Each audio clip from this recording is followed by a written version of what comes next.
Local history, local culture, local events, your community. This is the Joe Kelly Show.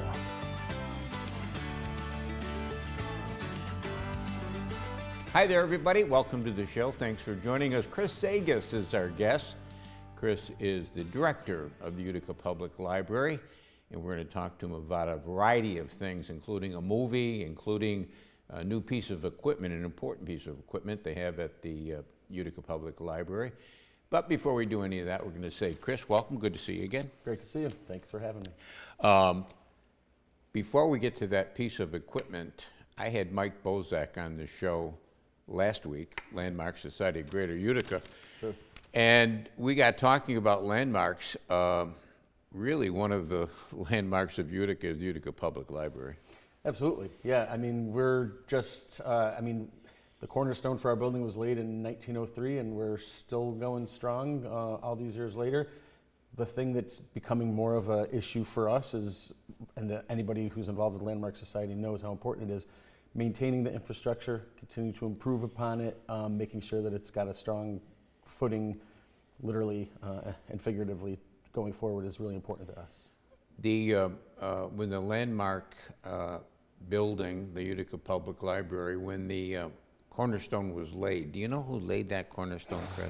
You always ask the question Yeah. I didn't prepare for. That's all right. I don't know. Yeah. We have an awesome photo of it happening. Do you? But I cannot, and we even have, I think, the trowel that they used when they secured it. Well, we get you on here as often as we can, so next time when you come back, I'll ask you.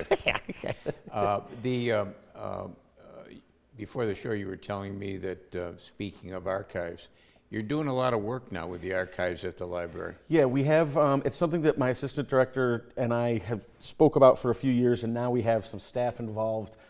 We engaged with an organization that helps you identify what the important archival materials you have in your building are, and then it helps you develop a framework for deciding what's important, what isn't, then how to find funding to preserve it, where you should store it until you can actually really pay attention to preserving it. So it's a whole, we're looking at the archives of our institution. So we have documents, letters, books, correspondence, blueprints from the original construction of the building, and then every project that's been done since, everything that is used to tell the story of the building and how it came to be, and then on through the present day. We want to make sure that that's preserved for future scholars, future Uticans, for people to have access to that. Do you think there might be an exhibit coming out of all this? Yeah, absolutely. Yeah, one of the things that actually sparked an idea in our brain is, with the new hospital downtown, they put some really nice wayfinding signs downtown, how far it is to Munson, how far it is to the library, how far it is to cultural places that people may want to visit when they're downtown, which is great. So that sparked in our brain, we want to have rotating exhibits with these archival materials, but also we have almost $300,000 of unique artwork stored in our building, hung on our walls and on public display. So we want to create an internal building walking tour that we promote through Oneida County Tourism, through the hospital, and through other cultural organizations. My guess is that the community room up on the second floor would be a site for a lot of this. Yeah, absolutely. And the community room upstairs, I mean, it can hold over 100 people, and we have a lot of wall space that we can display items.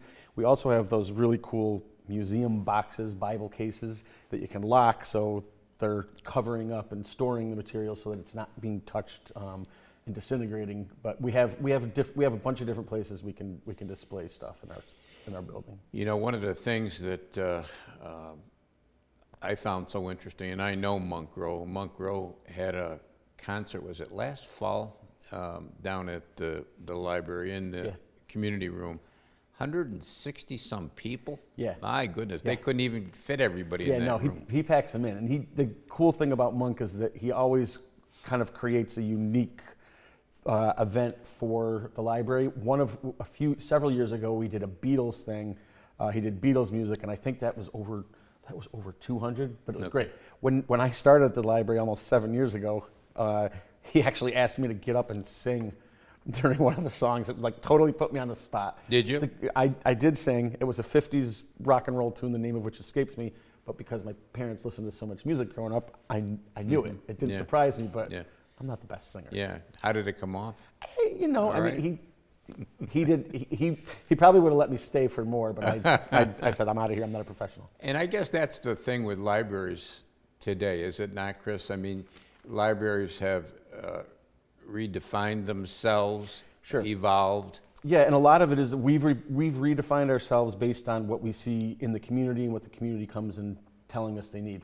Here's an interesting thing that's happened. So during the pandemic, when we had to close our building for additional hours, draw back on our services, lay off staff, et cetera, we thought, well, let's see what trends now are going to carry into post-pandemic. Now, I know that COVID is still with us.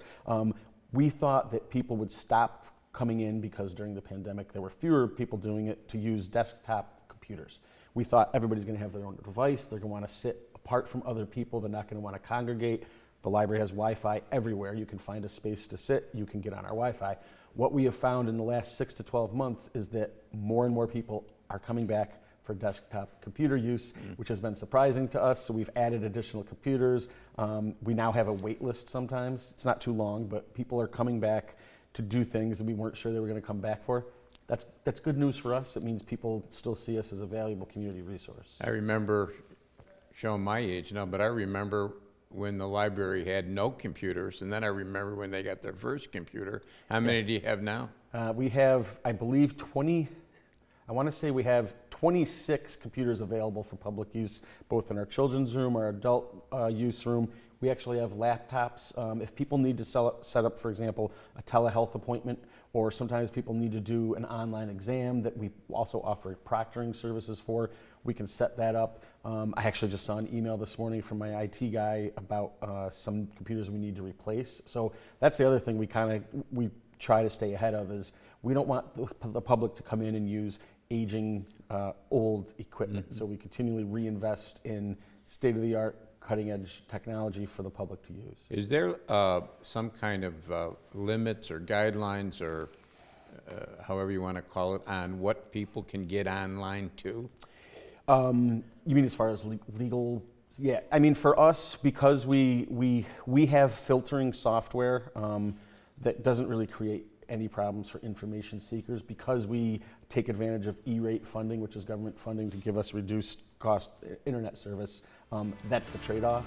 But we always work with, if people are looking for something that they can't find for some reason, there's no better place than the library to kind of figure out where and how they can get it. Okay, good. Chris Sagaas is our guest. He's the director of the Utica Public Library. We're going to talk to him about that piece of equipment I was telling you about, and a movie upcoming in March, which everybody is invited to. Short break, right back.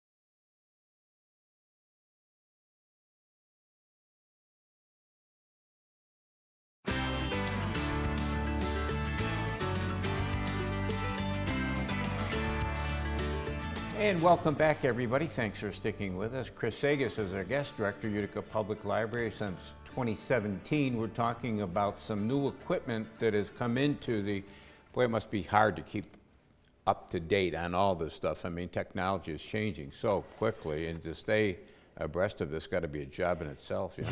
Yeah, it is. It is, but the good thing is, I mean, there's a robust network of vendors who work with libraries, information-seeking organizations, so we know what's out there. We know, like any other business, people try to sell us stuff to stay current. So we make sure that we invest in that. We send our staff to conferences, trade shows, that type of stuff.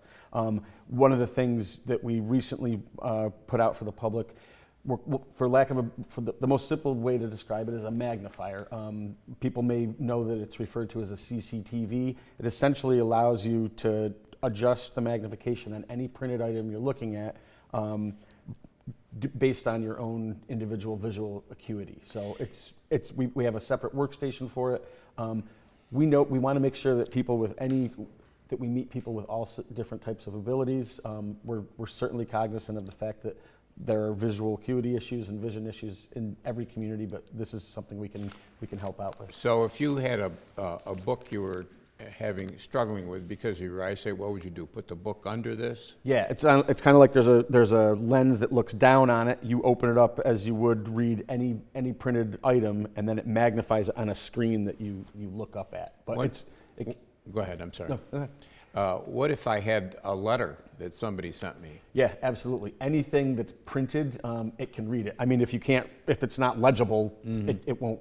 It's not magic, but it'll magnify anything that's printed, and that's exactly the type of stuff that we sometimes have to. I mean, I have to use a magnifier often myself, so it's great for that type of stuff. And you were telling me during the break that not only do you have that new piece of equipment, but there's another piece of equipment that's new. Yeah, our microfilm reader printers are solid, but we got a brand new one that actually significantly decreases the amount of time it takes to find images. It increases and enhances the scannable stuff that we get. I think I was telling you as well, we get a great number of questions from around the country, often focused on, I need this from this date in the OD or in this Utica paper. We still have a significant number of microfilmed archival Utica newspapers. People are still looking to find those. Those things are not digitized. They're not on Fulton History. You can't do a Google search and find them. That's where our professional staff come in. The new tool is great. It's a really good machine. You know, when you talk about that, I think about Judge Walsh, he was on the board at the library. I believe so, yes. Yeah, and Judge Walsh, after he retired from the bench, he was down there every day, and he was on the microfilm machines, and he was making notes, and he came up with one book, Vignettes of Utica, that the Utica Public Library published. Yep. Really an essential part of anybody's library if they're interested in Utica history. And then another, a manuscript about Irish pioneers in Utica. And I know the Irish Cultural Society is interested in publishing that, so we're hoping that happens. Yeah, and I'm glad you brought that up. We had an extra version of that, so to speak, and we loaned it to them just for that purpose. So another reason it's important for us to hang on to and preserve and make sure that people can find historic Utica text. Here's another interesting tidbit. So the Utica Fire Department just came out with their 150th anniversary celebration book, gorgeous book. So the UFD, the UFD History Society donated a copy to us. We also are purchasing 2 additional copies. When I was talking with Chief Kelly, who donated it, he said that somebody he had spoken with or whatever couldn't find the 100th anniversary book. And I said, I know we have that here. Let me do some digging. So I talked to one of our librarians, Abby, and I said, look, this is what the catalog shows. Here's what I found. Can you look? And then she started looking and talked with one of our other librarians, Bree. They found that we had all 3 copies. They were miscatalogued. So I was able to tell Chief Kelly, we have those books. They're here. They're going to be able to be researched and used into the future. When you talk about digitalization, can you go, or a librarian go onto your computer and know what's in your collection at the Utica Public Library? Yeah, we have a lot of the microfilm. We have a separate section where you can search what do we have on microfilm. We don't catalog every reel of that. That's partly because sometimes the reels get broken. We actually have a catalog to know which reels are broken and missing. But most everything that is cataloged, we did a massive re-inventory and re-cataloging. We wholesale changed how we track our inventory or our collection. So it's probably the best it's been as far as what's up to date and what's available right through our online catalog or looking through the web, just getting there through our website. And it's been a long time since I've been on your website, but what's available there? Can I look and see if you've got X number book Yeah, exactly. You can, and then the other thing we have on our website is all of the online resources and links to the online resources, ebooks, downloadable audiobooks. We've significantly, the library actually this coming year, we've quadrupled the amount of money that we put towards electronic content. So things like the OD online, other New York State newspapers. We actually just launched we got a free 1-year trial of a database called Black Life in America, just in time for African American History Month. We also have a significant level of offerings from the New York Times online, cooking, games, news, as well as a subscription to The Athletic, the sports arm of the New York Times now. So there's an educational component that we like to talk about with teachers. A library card gets you all of that. Our system, the Mid-York Library System, also just purchased for all of its members several test preparation resources. So a lot of stuff has just come out in the last month that significantly expands the scope and breadth of the collections available online. And the money to pay for all this, where does the library get its money? So Utica Public Library gets its money from multiple sources: taxpayers, Oneida County, New York State. The bulk of the online resources that the system, Mid-York, provides is from state funding. However, Utica Public Library funds its own purchase of those New York Times items, for example, as well as the OD. That comes out of our funding. The pricing is based on the population that we serve. So we couldn't afford to buy it for a 3-county service area. We can afford to buy it for Utica card holders. That means you got your card in Utica, and it's got a particular string of digits on the back, gives you access to those. And somebody that lives in New Hartford or somebody that lives in Wampsville, they can still use their card to come in. Yep, they can still get stuff at their library from us, so they can come into our library and use it. That's the other thing I should say. Anybody who comes into our space physically can use all of the resources that are available. Where it gets a little different is if you're home in Wampsville and you don't have a Utica Public Library card, for example, you couldn't get access to the New York Times. But if you got your card in Utica 20 years ago and you moved to Wampsville, you could. The number of library cards, of course, they're for free. Yep. Is it going up, down, staying even? I'd say it's going up, which is another great thing. We still, Jervis Public Library in Rome and Utica Public Library, we still issue the most new cards per month in our 3-county service area. I think and the thing is we're much better about cleaning up the database. So we have accurate statistics about how many people actually have cards today and how many people are actually using them. I think I've told you this before, we average anywhere between 5 and 10 new cards per day every month. It fluctuates based on the seasons. Summer's our biggest time because all the kids are coming. But yeah. Well, that's pretty good. 5 or 10 a day? Yeah. Yeah, all right. Chris Sagaas, our guest. We're talking about the Utica Public Library. Short break, right back.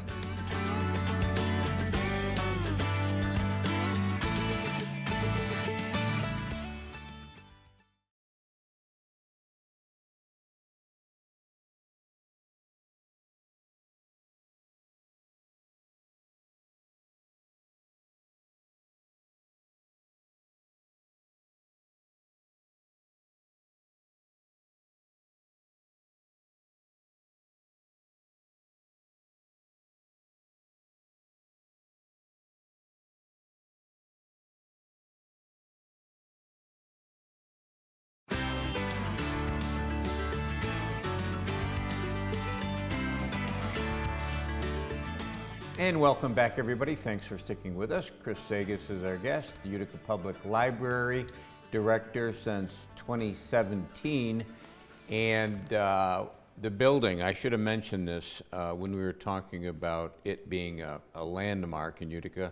It's on the National Register of Historic Places, is it not? It is, the National and the State Register of Historic Places. Yeah, absolutely. And you just did, not too long ago, something to the pillars out front. What was that all about? Yep. So we were fortunate enough to be part of the package of the City of Utica's Downtown Revitalization Initiative funding, and included restoration of the 4 stone pillars, which were original to the construction of the library. In order to do that, we had to get approval from the State Historic Preservation Office for the process that they would use to actually replace them. We're happy with how they look. They look as old as they look like they were there since 1903. So it's beautiful work. We still have to complete the second part of that, which is a brand new paved sidewalk surface up to the front of the building. But they look beautiful. It's Lupini Construction, a local company, did a great job refashioning those for us. We mentioned earlier a movie is coming up in March. What's that all about? Yeah, there's a movie. One of the great things about Utica is the breadth and wealth of not-for-profits and the passionate people who work in them and run them and serve our community.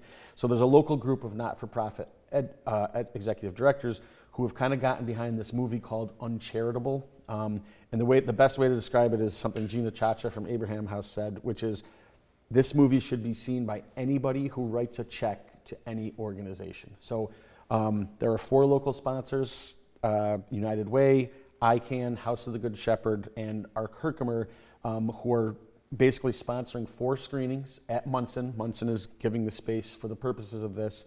And there's 4 dates in March. What I would tell people, I've heard great things about the movie. I have yet to see it. We're encouraging anybody who's on a board of trustees, but anybody in the community. I've heard that the movie really reframes the way you think about how you give your money to organizations that do good work, which is obviously important in this community. To register, we're asking that people register just so we know how many people are there. There's going to be refreshments, and we're going to encourage people to talk about the experience and what they learned in the film afterward. If you Google Uncharitable Utica, it'll take you right to the link for the 4 different screenings. They're on 4 different nights in March at 5 o'clock. I think if you go to the screening, see the movie, get some refreshments, you'll probably be home by 9 o'clock. So. Did you say that was at Munson? Yeah, it's at Munson in the Senate Auditorium. Mm-hmm. The role that people play in the, and I'm glad you said it the way you did it, of 501c3s in this community is tremendous amount of money. Yeah, absolutely, yeah. And the other thing, the Utica Public Library, most people are surprised to learn this, is actually a 501c3 as well. We haven't, when you asked about funding before, people can always donate to Utica Public Library. We have an annual appeal that goes into our budgeting process, but we always have work to do.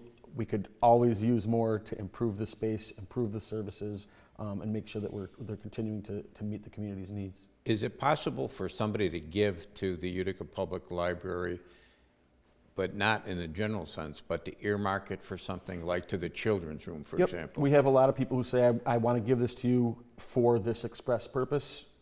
We do that all the time. Sometimes it's for infrastructure improvements. Sometimes it's, like you say, for children's books. We had a donor this year who wanted us to fund specifically information and resources regarding Polish immigrants and their communities in Utica.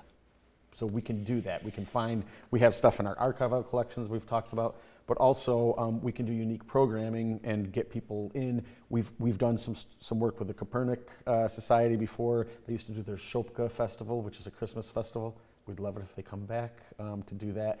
We've hosted that in our space. So there's all sorts of, we're happy to take funds that people earmark, and we do it all the time. Speaking of the children's room, I mean, for many years, I'm trying to think of where it was before. It was downstairs in the basement. I can't remember, but it's moved around. Yeah, it's moved around over the years. But in recent modern times, it was down in the basement. But in last couple of years, was it, Chris? Yeah, we moved it upstairs and completely renovated it. In the summer of 18, it was completed. So, especially with winter break coming up from school, we always try to have a variety of programs available for kids, parents, and their caregivers. That's actually next week, the week of President's Day. So the Children's Department puts out a monthly newsletter. We post it online. It's always available if you come in. It's called the Dewey Chronicle. And it lists and in calendar form the types of events that are coming up. We're actually already planning for some programming in the fall that's going to be really cool for the community. Summer reading programming is almost finalized, and that's 4 or 5 months away. But yeah, I was looking on your Facebook page the other day, and you had some interesting stuff there that you've done over the past. I mean, trying to keep up with times and be relevant. Yeah. I thought that blind date with a book was a nice Valentine thing. Yeah, we try to, I mean, like right now we have an African American history exhibit up. We always try to, we always try to have something that's current, that's being talked about, but also the idea of discovery in the public library is something that we continue to highlight, and people still say, hey, it was great, I got to come in and I just had a conversation with somebody at the desk, or I talked to somebody on the computer next to me, or I met a new parent in toddler story time that I can now have a friendship with and I can get coffee with. That discovery of stuff that's for you and discovery of other people that you can continue to engage with, that's one of the great things about the public library. You were telling me that you've had requests from people to do a printed newsletter. Yeah, so we just completed our long-range planning process. It's a 3-year plan. We have a number of action steps that we're going to be undertaking. One of the things that we got a lot of feedback from a community survey about was, I would like to see a newsletter. And as I was talking about before, we've uncovered a lot of our archival materials. There was a newsletter that the Friends of Utica Public Library, which is not in existence anymore, used to publish called the Book Plate. So we're going to, maybe we'll revive the Book Plate. I don't know. Some people don't even know what a book plate is. But that's okay. We can teach them. But that's something that's going to happen. People have said, I want to see what's available, but I want to see it in the printed form. We've got a minute left. Sure. What is a book plate? Well, geez. So usually, I mean, what we talk about is kind of like, for the most part, it's now when people it'll be something that's printed in the interior of the book that says given in memory of or in honor of. So that's what it is. But I don't, if you don't have a personal library that's been donated to, you probably wouldn't know what it is. Yeah. Sometimes you'll see authors, particularly online, they'll do this now. They'll say, well, if you buy my book, I'll put a thing in there. Yeah, exactly. That's a book plate. Yeah. Okay. Sounds like it's a successful year last year and getting better this year. Yeah, exactly. Yeah, I mean, our community continues to support us. They continue to go to the polls and pass a budget, a budget that we propose to the taxpayers. The County of Oneida, C.E. Pacenti is a big library supporter. The legislature gets the value that we provide to the community.